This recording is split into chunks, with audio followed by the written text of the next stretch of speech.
Realize that. Hey, Fran, how are Hi. you? Wait, is this I Fran? Is this Friday? What's going on? This hasn't happened in so long. I'm not sure I I know what I'm know. doing. I think this is Friday with Fran. I think it is, but it's been 2 months or B Uh-huh. calendars, and it's been a very long time. And so this is Friday with Fran. Welcome to anyone who is watching in live and in the replay. Whether you're watching live or in the replay, please leave us a hashtag live or replay. And if you are joining us for the very first time, you don't know that we haven't been together in a while. But what you will find with Fran and I is that we just talk about things related to special education. I am a special education teacher and an IEP coach. And hi, Alex. I've missed you too. And I'm glad that you're feeling better and on the mend. Um, Hi, and Alex. Yeah. Fran has two adult children who have disabilities, and she herself became a person with a disability several years ago. And so we felt like, we might know some stuff and have some things to talk about. So that's what we do. So thank you for joining us. Please, if you are joining us for the first time, let us know. One of those first time listener type things, or no, what was it? First time caller, long time listener is what used to be on those old radio programs. Um, so yeah, and also we're on opposite sides than what we used to be, and we have a different background color. That point down that way and up there. Um, Yeah. so we're just like all refreshed and ready to go. Definitely. I have a puppy on my lap. You have a new puppy or a Cooper puppy? No. Oh, hold on. Dig him out from under the blanket. Oh, there's my Cooper. Here he Hi, is buddy. with his Christmas sweater. Aw. He's like, He's what are you doing, Mom? Let me go back to sleep. he's like, I'm cold. Okay, I'll put him back down. And also, for anyone who is watching for the first time, you won't know, but anyone who had joined us prior, you probably are seeing that Fran's background is a little bit different. You want to talk about that, Fran? Yeah. Well, this is the coolest thing. Um, well, there's lots of cool things actually. But um God keeps providing in my life for me, and He provided an accessible bathroom. Nice. And in order for me to have an accessible bathroom, I had to lose space somewhere. And my Okay. office was on the other side of the bathroom. So I've lost over half my office so that I could have Wow. a roll in shower and I can quit falling out of my bathtub. Oh, that's good. Yeah. Yeah. Isn't You that don't cool? need to fall anymore. No. So it was really cool. And it's just, once again, God's providing in my life something that I need and abundantly. It's a really beautiful bathroom. Sometime we'll Awesome. have to share pictures. Yeah, that would be nice. Yeah. So So, right now your wall is blank. Are you going to leave it that way? no, I have to paint um, Ah, because of the renovation. I have to repaint my entire front rooms of my house, mm-hmm. and the weather's not really conducive for painting. No, no. It's too cold to So, air out the rooms while you're painting them. right. So I'm gonna wait, and rather than put stuff up to have to take it back down, I'm just gonna keep it plain ish. I have a whole wall of pictures leaning against the wall behind me. Oh, So yeah. You of had my quite a diplomas few, and stuff. yeah, framed And items up the before. funny thing, I had not hung pictures on my walls. I've lived in this house for a really, really long time and just never hung pictures. And so I finally had gotten around to hanging them, and then I had to take them off. So I laugh about that. That's usually how that kind of stuff happens. I know there was some cleaning, some like really deep cleaning of like closets and cabinets and that sort of thing here recently. And, got rid of those things that, oh, I haven't looked at this in months or years or whatever. And then sure enough, I can't find now something that I wanted. And I was like, did I really give that away or throw that away? Ah, of course I did, because now I want it and I don't have it. Uh-huh. You know, Yep. Inevitably, it happens. yes, Yes. Yeah. What is that called? Murphy's Law or something like that? I don't know. Something like that, yes. Yeah. So, what have you been up to? Or do you want me to tell what I've been up to? You know what? This looks really weird. I just have to say it. On Facebook, the Yeah. green is a different green than what I'm seeing on the studio. Anyway, sorry. Oh, interesting. Yeah, but Okay. So, do you want to tell? little chipmunk just ran through. That's all. I'm back. so, so do you want to talk about what you've been doing, or do you want me to talk about what I've been doing? Why don't you lead off? Okay. So I have been talking a lot. And I have been, Alex likes the green. So we appreciate that comment, Alex. Thanks. I have been doing a lot of seminars with teachers in different places across the state of Illinois. And Cool. that's where most of the time that I have been unavailable has where I've been. I did have a couple of times when I was traveling. One of those was Thanksgiving weekend, and the other one was Veterans Day weekend. Kevin and I took a little trip down to Herman, Missouri, and that was really nice and relaxing. And yeah, I think that's pretty much what has kept me away. It's been really good. I've really enjoyed having all the opportunities to talk to the teachers in the different places and get to know some more people and make some more connections. And last week I was at a conference in Northern Illinois, and very different group of people than other groups that I have presented to. This one was more general education teachers and administrators, where typically the majority of the people that attend or attend the conferences that I'm at, they're special education conferences more so. So that was interesting to have so many general education people, and it was good because we all need to know the same stuff and be on the same page and collaborate. So yeah, so that's been really good. So anybody's watching, if you want a professional development provider or a speaker about special education stuff, give me a call. Yeah. I like to travel, and I can also do virtual because, we're in the wonderful world of virtual. Yeah, that sounds really neat. So you have been a very busy person. I have been, yes, and I'm ready for it to slow down. Are you? So do you have a little slowdown now? I do, because of the Christmas break coming up. I still have a couple of meetings next week. I know many schools are already closing. Well, today would be their last day before Christmas break, but there's still several schools around the country that are still going into part of next week. So I've got a couple meetings then, and then after that, I will not shut down the office, quote unquote, but I won't be working in it 8 hours a day for a few days either. So, yeah. But I think I'll still be able to do. I don't think this will have to be our last one for the year. I think we'll still have opportunities, or at least I will. I don't know about you. I don't know. I have to look at my calendar. Just it kind of evolves and just happens, and sometimes I feel like I'm just along for the ride. Yeah. And occasionally should check to see where I'm supposed to be on this ride. Yeah. So I have that same problem. I was actually thinking a little while ago, maybe I have too many irons in the fire. Maybe I need to reduce some of the things that I'm doing. But I'm not feeling 100% myself today. Well, Kevin has been sick this week, and then we had guests a few weeks ago, and they were not well. And so I think I'm just kind of fighting some of those germs. Okay. And so now I'm feeling, whenever I get, and this goes with the title of what you called today, I think, when I get a little overstimulated, then I start to get like, oh, I'm not doing as well as I should. And, I start wondering, like I said, do I need to take some irons out of the fire?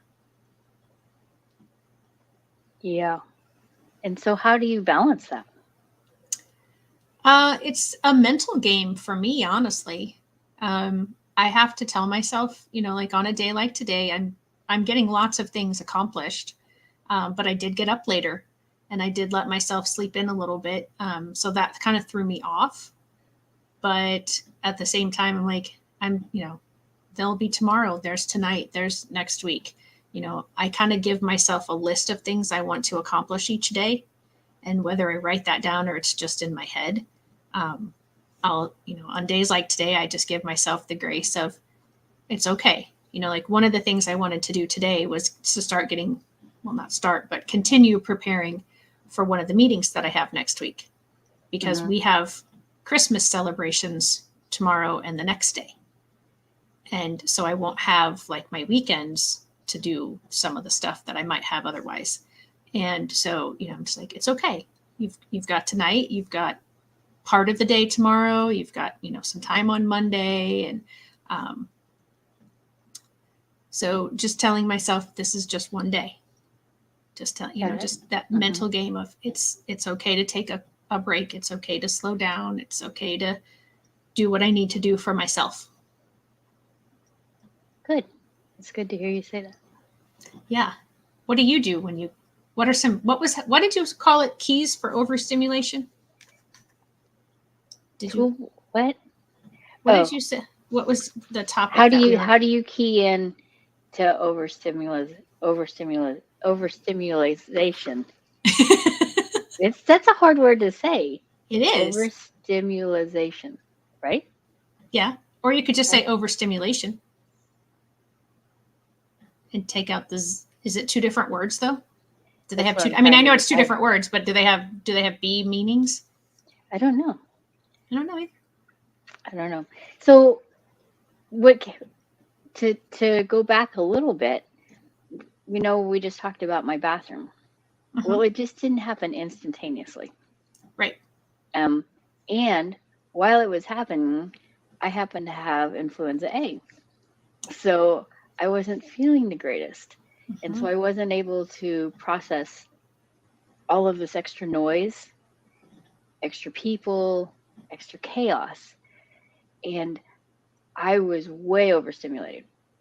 And I didn't handle it well. And so I started lashing out at the people around me because I didn't catch that I was. And so it made me think about today, how do we help those around us that are overstimulated, and how can we help them, and how do we catch it? How do we key into it before they are to the point of no return? So that was kind of my thought process and what I texted you. Yeah. And so that's actually one of the reasons that we were not on as well, because your bathroom remodel was going on during one of the Fridays that we would have been on. Yes. If I remember correctly. And I have had some health issues going on and continue to have those going on. So we'll probably have more where I won't, but that's another time and another place. Yeah. Well, and there's a January, I think it's the last Friday in January where I will be traveling again. And I already know that. So we definitely will miss that Friday. Wait, no, I take that back. I don't think my flight leaves until late at night. So I think. So you're flying. I'm flying, and Kevin is going with me. How fun. Yes. That's I awesome hope so. You can travel together. It is. It is. I just hope he doesn't get bored, because I have a conference. It's a Master IEP Coach conference. And I was hoping that's what you would say. It's not the really big one. She's not doing the really big ones anymore. There'll only be, I think, 10 or 12 of us at this one. But is that a lot? Oh yeah, sorry, it's this many. So it's, okay. I mean, it's a lot, but it's not in comparison to when I used to do the big ones in July. But yeah, so I'll be all day Saturday, like for this many hours in a conference. So I'm not real sure what he's going to do during that time. It's in Arizona, so I guess he'll just go explore the desert and hopefully not get overheated. It sounds fun. Maybe he'll just take his swimming trunks and lay out by the pool that day. Somehow it doesn't seem like something he would do, Yeah, but no, that's why I giggled when I said it, because it's totally not him. But yeah, so yeah, so keying into being overstimulated or overstimulation. How long were you overstimulated before you realized, or was it something that somebody told you, or something that you realized on your own? I realized it on my own when I was snapping at everybody, Okay. and I was like, "Goodness gracious, why am I snapping at everybody?" Mm-hmm. And I thought, is it just because I don't feel well?" Um, and that's no excuse. Is it because uh, there are saws and everything else going nonstop? Well, that in and of itself is no real excuse. But if I start combining these things together and I go, okay, I'm not feeling well, there's constant noise, there's strangers in my house, I have no personal space anywhere. There's dogs running in and out and barking, people coming and going. Pile that all together, well, maybe there is a little bit of an excuse now. An excuse, but not so much an excuse, but an understanding of why I'm snapping and why. So then I had to go, okay, now I know why. What do I need to do to change it so that I'm responding in more appropriate and less extreme fashion? Mm-hmm. I'm so proud of you for coming to that conclusion, because as you were talking, I was telling myself, don't interrupt her, don't interrupt her. And because you kept saying it as an excuse, and that was exactly what you finished with, what I was going to say, where it's not an excuse, it's the reason. And I often think that we interchange those as if they truly mean the same, and I don't believe that they do. Because I think an excuse gives I think the idea behind an excuse is like you're off the hook Hmm. for being responsible for your actions. And I don't think that the reason it lets you off the hook. So I think that reasons are, you need to understand the reasons, because when you understand, and this is totally all my opinion, but when you understand the reason, like you just said, then you can address it and you can do something about it. And I'm presuming, because I know you fairly well, I think, that you probably apologized to the people that you snapped at previously, because you realized this isn't their fault. I'm being overstimulated. I need to address this. I need to do something about it. Um, Yes, I in fact did. I apologized. And then I took it the next step and I said, I need a little bit of space. Very cool. And I took that space and that time just for me. Good for you. And I'm not saying I took as much as I really, really needed, but I Sure. cleaved out a bit of space in order to reboot myself and to go from highly overstimulated to overstimulated. But I was to the point where I call it happy hands. But my hands were all over the place, and it was I would I mean that's how extreme I was before I really realized it. Does that Yeah. make sense? Yeah, absolutely. And yeah, you went from overstimulated to an unmanageable to overstimulated but manageable. Yeah. And again, so impressed and proud that you took the second step and said, okay, I know what's going on. I know why this is going on. I have this need. I need to speak up, because if I don't speak up, nobody's going to know. And I'm just going to stay in this overstimulated, unmanageable spot. And Right. I think those are very important points, is that when When we recognize it in ourselves, or if someone else tells us, hey, you're not acting like your normal self. We had those Snickers commercials for years, and I don't watch much regular television anymore, so I don't know if they're still out there, but that they would have somebody who was a actor and like, oh, you're like totally crazy and you're being all weird, and then they would give them a Snickers bar, and then they would become whoever they truly were supposed to be. Right. And it was because they had been hangry, so they were acting differently. But I think it's the same idea. Again, we had a reason, not an excuse. Mm-hmm. They needed food. You needed space.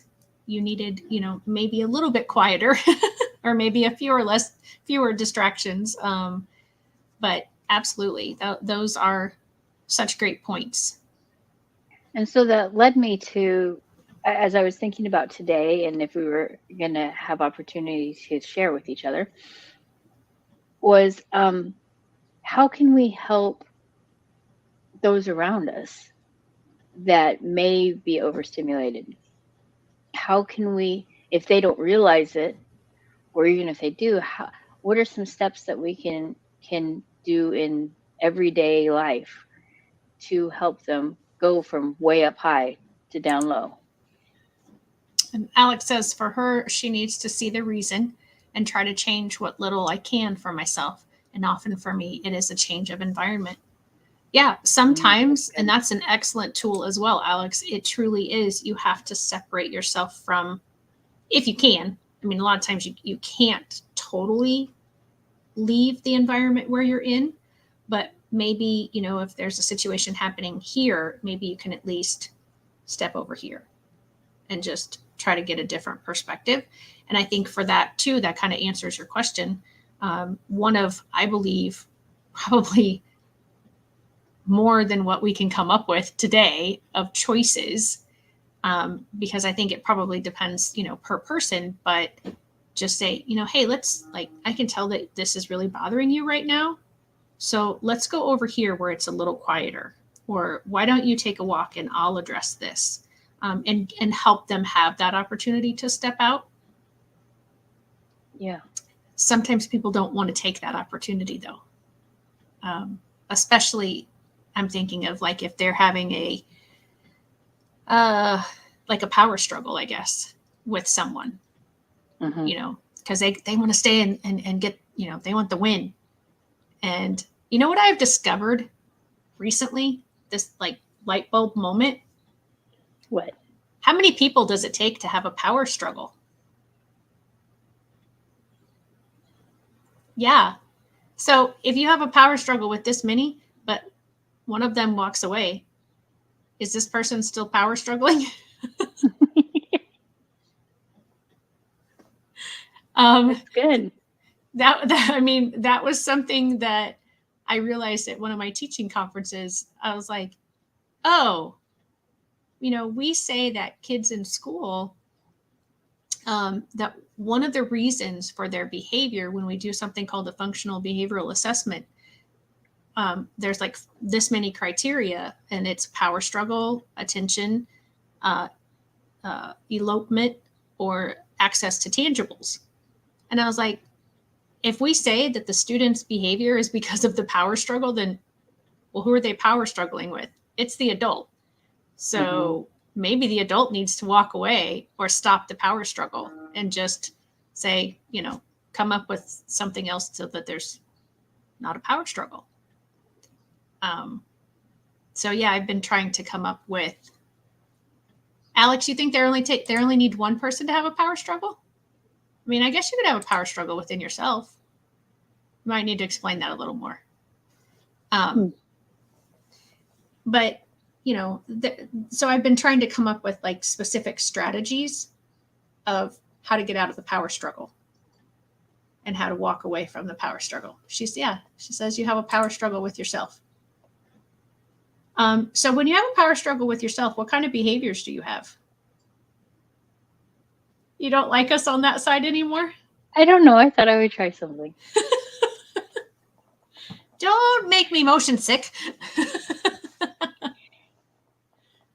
I don't know. I don't like that. Go back. Make it go back. It doesn't matter. It's fine. So yourself and your expectation for what you want to do versus what you can do. Or So yeah. I need more, Alex. You got to help me. We can bring you on. Do you want us to bring you on?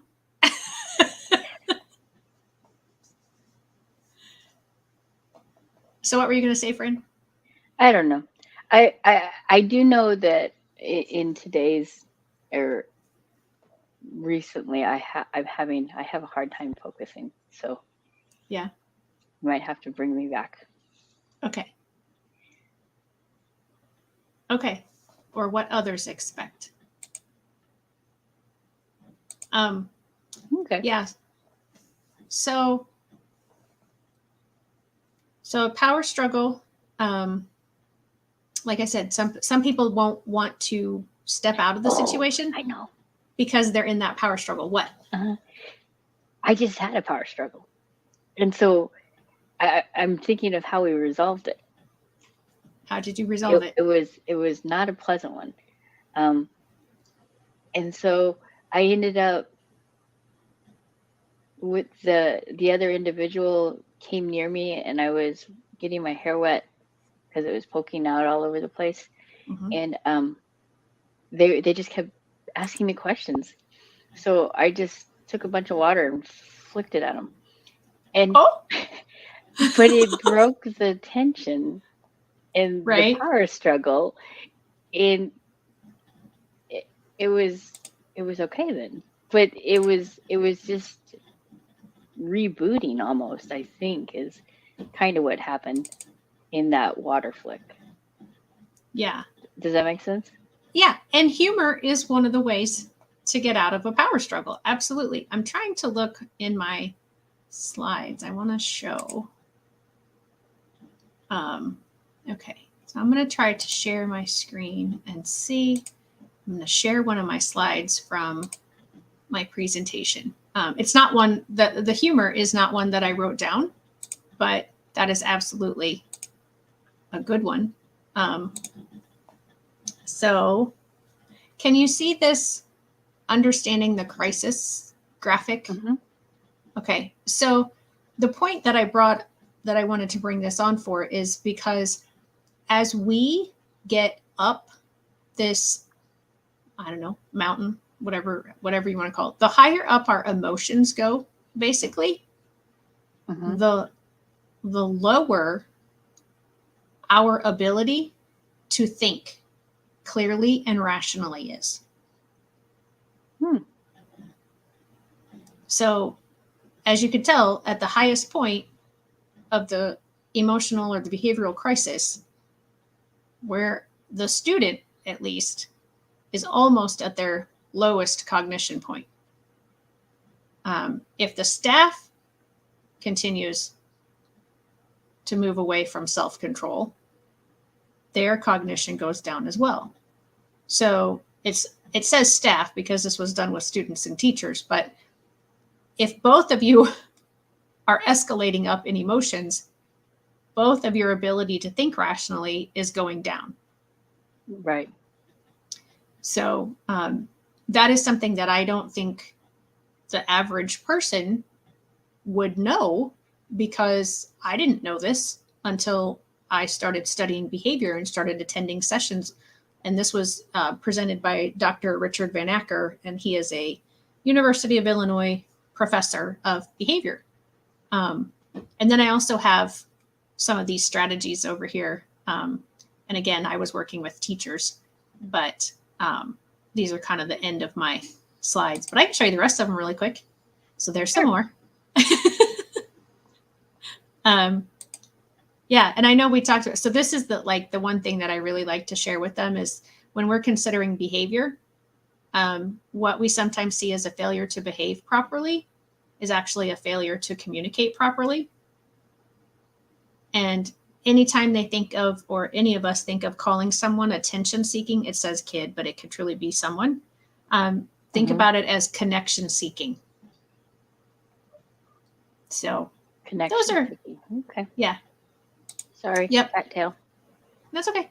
Because the whole process is that the person is in crisis. And then, yeah, I was going to say Alex wrote a couple things. Yep. So that's when you have to leave the situation, even if it's only to go to the bathroom for a minute and just break the cycle. Absolutely. And there are tons of strategies. That particular graphic that I showed, like I said, that's developed by Dr. Richard Van Acker, but there is a whole institute called Emmy. Yes, Emmy is making her appearance known. Well, that's good. Well, she was jealous because Cooper got to be on camera, so she was like, "Hello, it's my turn." Well, I've had the office closed, so I think more she's curious what's going on in the office. Yeah. Because there's a door now to my office. Ah. Yeah. Nice. Isn't it? I mean, it's taxing when it's happening, but it's nice when it's done to have like this new space. When it will be finished, it will be nice. Right now, it didn't get finished, so they're having to come back and finish it. Oh. Like, will they have to spend a long time, do you think, or just a little bit of time? Hopefully just a day. Okay. Still, that's a whole day, but I mean, it could be worse, I guess. Yeah. So. Yeah. Thank you for sharing your slides. Oh, yeah. You're welcome. I know once we talked about maybe I would do that sometime as, just kind of have a whole session about the IEP, but I'm actually doing a session. I'll start the promotion here today. Actually, I have 2 sessions in January, B sessions, when I'm working with 2 different organizations. One is through the Lincoln Prairie Behavioral Health Program, and I will be doing a level up your IEP and special education knowledge with them.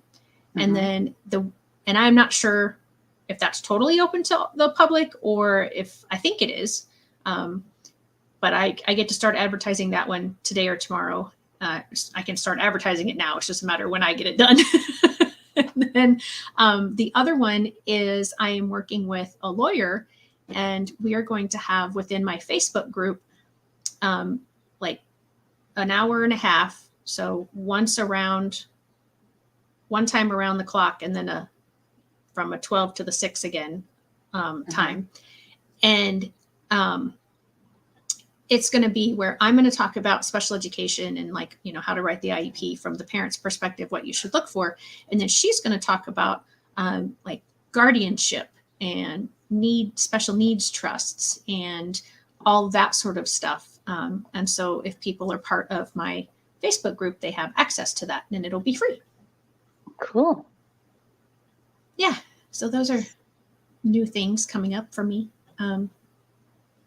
But yeah, getting back to the power struggle and getting back to how do you deal with being overstimulated or overstimulized. That is a weird word. Okay, see, I was struggling with it, but yeah.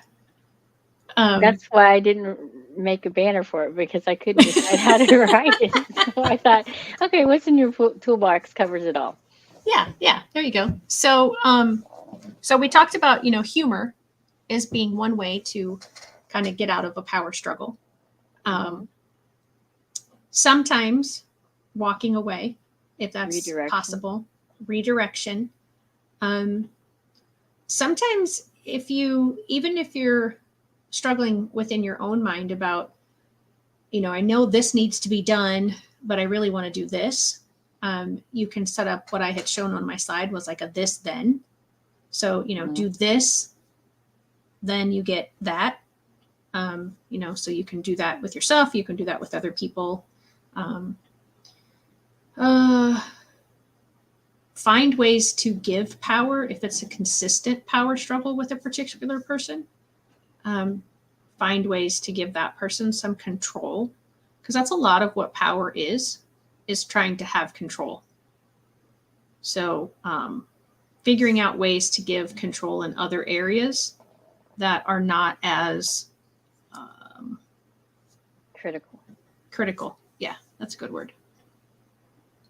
Yeah, that was part of what occurred this afternoon. It was like, okay, now that we're in this, now that we're out of it, how do I I still need something to happen. Mm-hmm. But how do I go about even attempting to get this to happen? Okay, well, where can I give a little bit instead of just expect and take? So I found some areas where I could give some and kind of threw those out.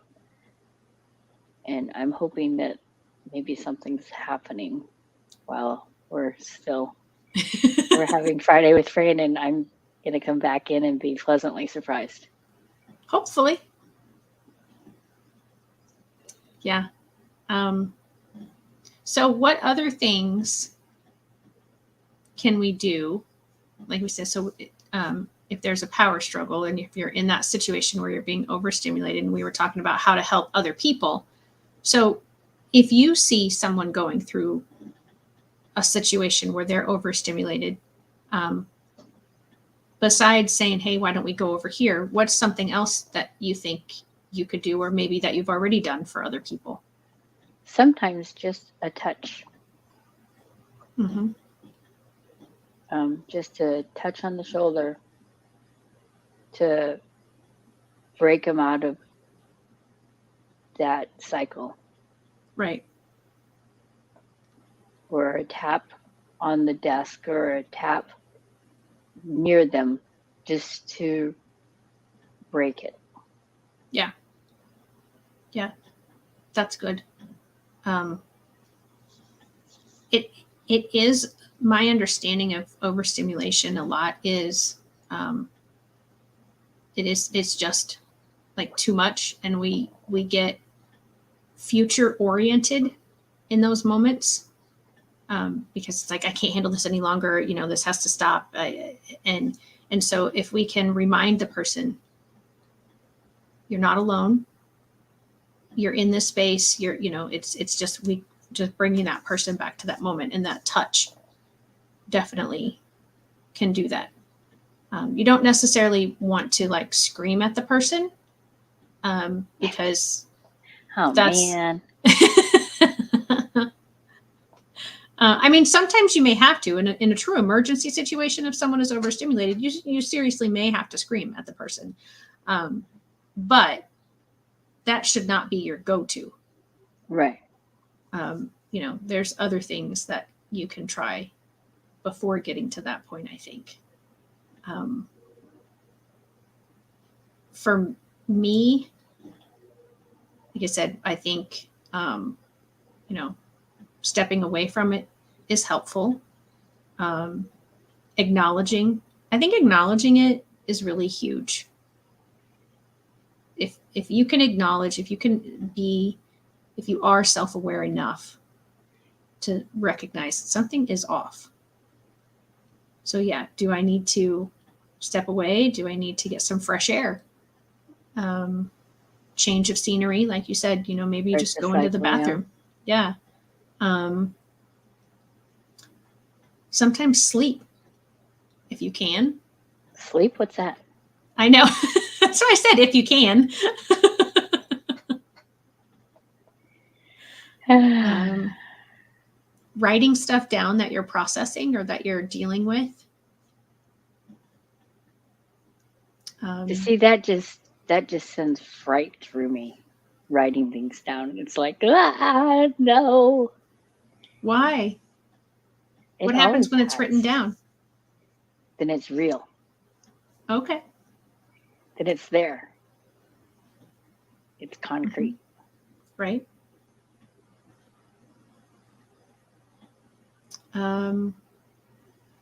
So what do you do? Go ahead. Go ahead.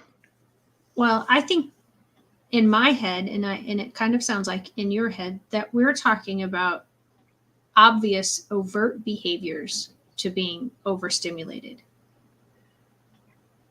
What do you do for the person who withdraws when they're overstimulated, and you don't necessarily, from an outsider's view, know that that's what's happening? I think you can do a lot of the same things, but you have to be aware. Mm-hmm. And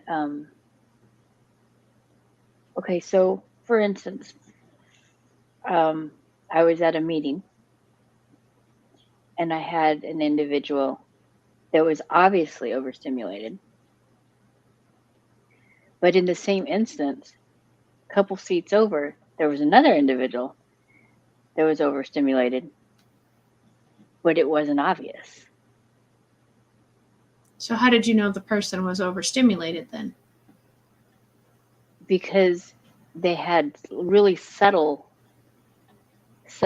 clues that they weren't handling what was going on really well. Okay. Whereas the other one that was very obvious, you knew and could address.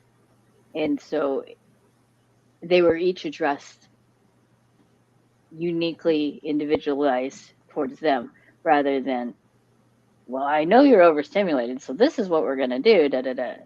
Right. And, none of that was even said, but each of their needs were met so that they could continue on with the activity and participate to the best of their ability.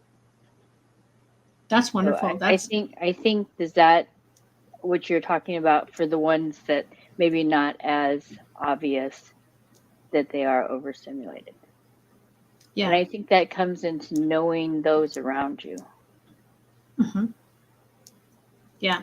And for anyone who's watching this that doesn't know, Fran and I are not psychologists. We are not board No. certified behavior analysts. These are all totally just the things that we think can work and why we think they can work because of our own personal experiences. And we've had them work for us in the past, or we just think this sounds logical. So, Or we've just had literally experienced it, and so we're taking our life experiences and sharing them. right. Which I think is how we all grow, because not everyone's life experience is the same. So, um, it's how we raise our children. We know that we've made mistakes and we try really hard to help our children not make the same mistakes that we've made.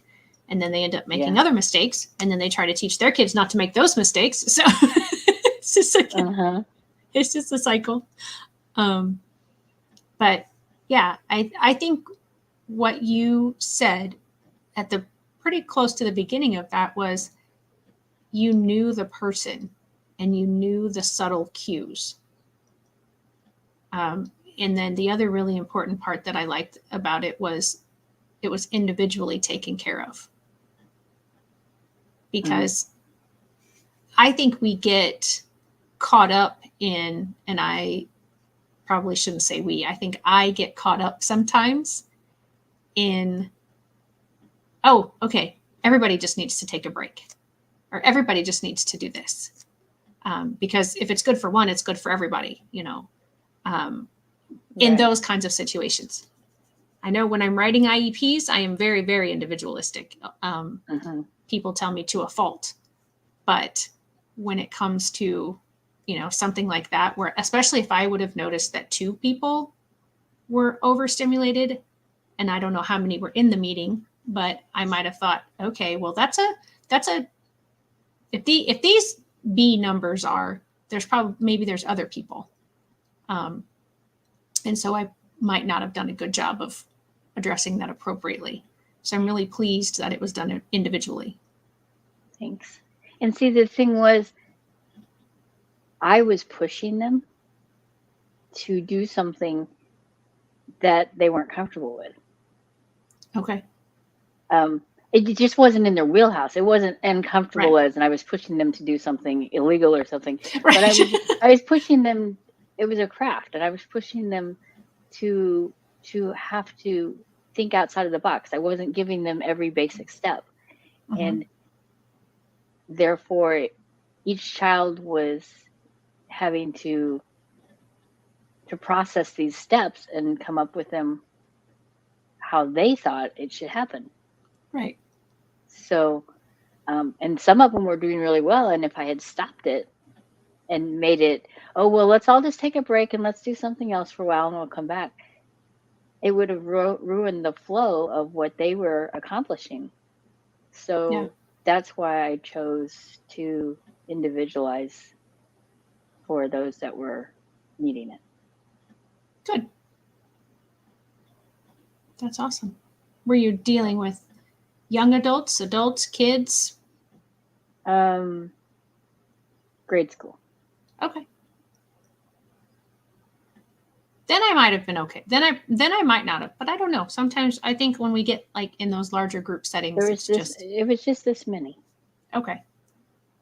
So, I mean, yeah, that many were, but that meant that many were doing fine. So Right. I didn't want to. Right. Yeah, So, that makes sense. But you're right. Sometimes we do. Well, okay, let's all just. Right. And I'm thinking about in a classroom setting, experiences that I've had where, I've taught a lesson or I've been in a situation where a group has been taught something and a number of the students come up and ask almost an identical question. Then I'm like, all right, okay, so we all need to stop. Let's do it, and to try to stop the next however many number of people from coming up and asking the exact same question. Right.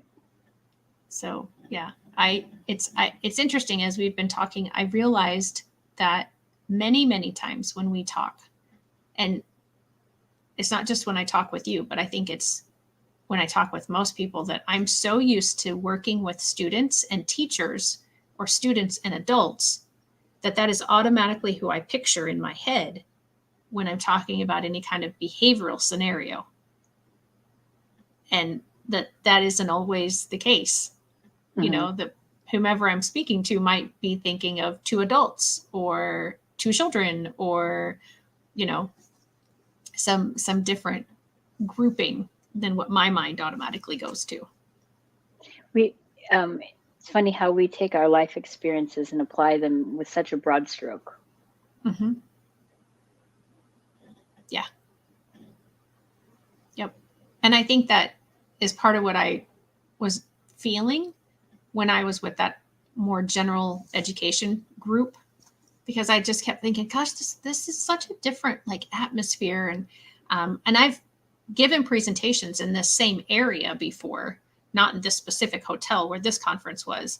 And so it's not that I was like, oh, it's just something about Northern Illinois people, because I've worked with other Northern Illinois educators. But I think it was that, and that kind of hit me like the second day, the B day that I was there, that like, oh, a lot more of these are gen ed teachers than special ed. And so their approach, their experiences are different. Yeah, their lens. Yeah. Yeah. So you asked what? Go ahead. So you asked the question, or you talked about how we were discussing the obvious overstimulation. So, and then what about the not so obvious? What about you? What would you do for someone that's not maybe just withdrawing? Well, I had a situation recently where there was a group discussion, and Kevin doesn't really watch these all the way through, so we're far enough in that he's probably not going to watch this much of the episode, so I can tell on him. So we were this discussion that we were having. There was about this many of us in this discussion, and one person in the group had very firsthand knowledge about what we were talking about, but it was a personal issue, and we were generalizing. This is what you should do, or this is how you should react, or whatever. And he called on that person and said, well, you deal with this. How do you deal with it? And and she was a younger lady. And she just, she was kind of did like this, like, like she was trying to hide, like the turtle going back into the shell kind of thing.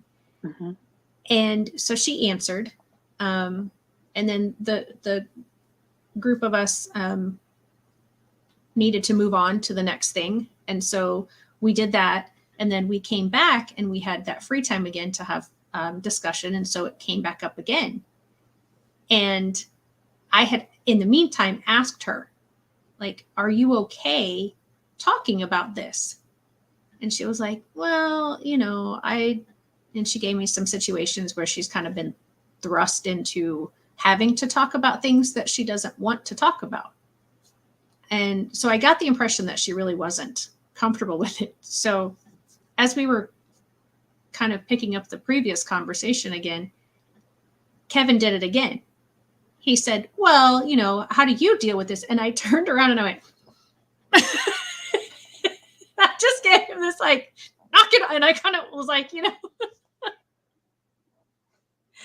and, so it was a, like, okay, I don't think she's comfortable, even though she said she wasn't necessarily uncomfortable. She also didn't say she was really okay with discussing those kinds of things. So, I tried to shield her.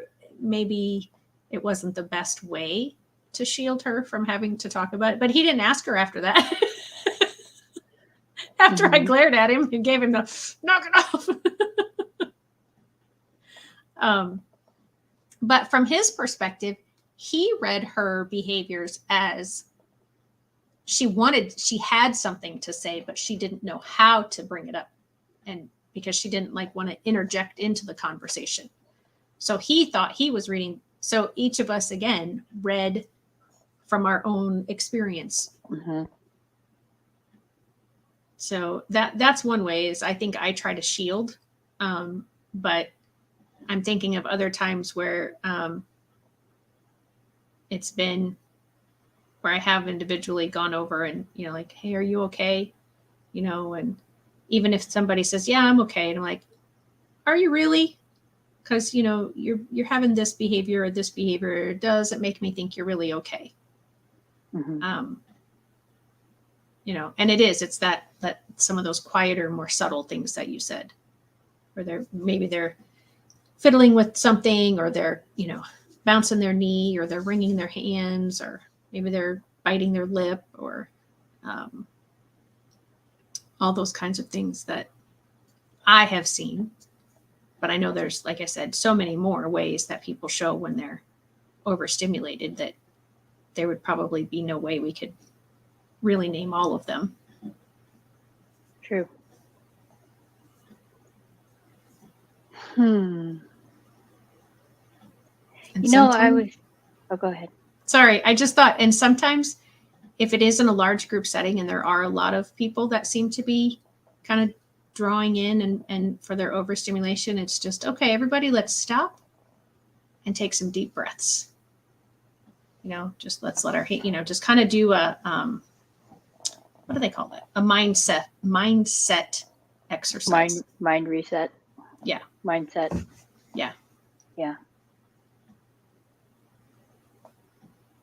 What were you going to say? I was just thinking how you were thinking your lens is always looking at it from a student, staff, teacher perspective. And a lot of my perspective is either parenting or just from me, my personal experiences. And how so often we think of overstimulated, we're willing to apply these things to kids, to students, but are we willing to apply them to ourselves and to adults around us, and to give them that same grace and ability? And it's funny because, do you remember what I said at the beginning of this episode? And I don't say it at the beginning of every episode, but I try to give sort of our example of why we think we can have this conversation. Because you look at it from the perspective of a parent and from the perspective of a person with a disability. And I look at special education from the teacher perspective. So we just said that without saying that. Yeah. Yeah. It's interesting. I mean, it is. It's the lens is very important, and recognizing that each of us has a different lens and different experiences. And yeah. And do we That is actually something that I ask in one of my presentations. Probably if I pulled up the presentation that I had a minute ago, I think it's in there. It's like, do we make, and I say it, do we make excuses for ourselves? Most of us do. In fact, probably all of us do at some level. But do we do that for our students? Do we do that for other people? No, what we tend to do is we judge ourselves by our intentions and others by their actions.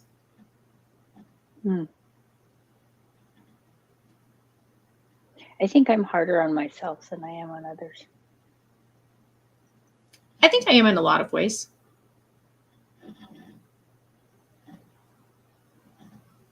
I would agree that about you for sure. Because I know that you have, in my opinion, some unrealistic expectations for yourself and your abilities. Anyway. You were supposed to say, yeah, and I see that in you too, Shelley. Well, if the shoe fits. Yep, it does. It does. I gotta share this. Okay. Maybe. I'm in full screen. I gotta figure out what I'm doing. Wow. What does wow mean, Alex? I hate that there's a delay in when somebody types in a comment and when it shows up for us to see it. Mm-hmm. Oh, there it is now. Share screen changed. Oh, yeah, it says present now. Yeah, I had to find it. Oh. I saw this and it just, I was just thinking about the lens, Yeah. I thought it was just funny. It made me laugh because I'm like, look, it's all decorated. Yeah. We look like we're ready for Christmas. Yep. But what lens, through what lens are we looking? Yeah. So anyway, that was just my little funny that I found today. I like that because, yeah. And see, I looked at it and I mean, I laughed at it, but what I saw was the special needs parenting, everything all tangled together. And then there was just the next, to me, it looked like there was just the next layer of the Christmas stuff, like being on top of it. So, yeah, it was just all piled on top of it. Right. Yeah. It makes it that much more difficult. And that's something maybe we can discuss the next time if we have an opportunity before Christmas. I'm just looking at our time right now. We have to be wrapping up today. Is, that you do what's right for your family during the holiday season. If that's going to all the festivities, or if that's going to half of the festivities, or if that's going to zero of the festivities, or if it's going and then leaving much earlier than you expected, and then kind of how we probably I should have thought of that earlier, because if we wait till next week, there's only this many days before Christmas, and probably lots of people are already rolling out into activities and have been for a while. But we've talked about it in the past, I think. So yeah, we have. But Alex said it hits home what we were talking about with the expectations for ourselves and others, and reasons for ourselves and our behavior, and not being graceful for others to have. So we need to have grace for ourselves as well as for others. And Alex, you haven't said it yet. We have very limited amount of time. But what is that B word that we all need to have in all aspects of our life? In case she doesn't get it in here before it's time to head out, it is we're within teeny tiny bits of time here. Okay. But balance is that there it is.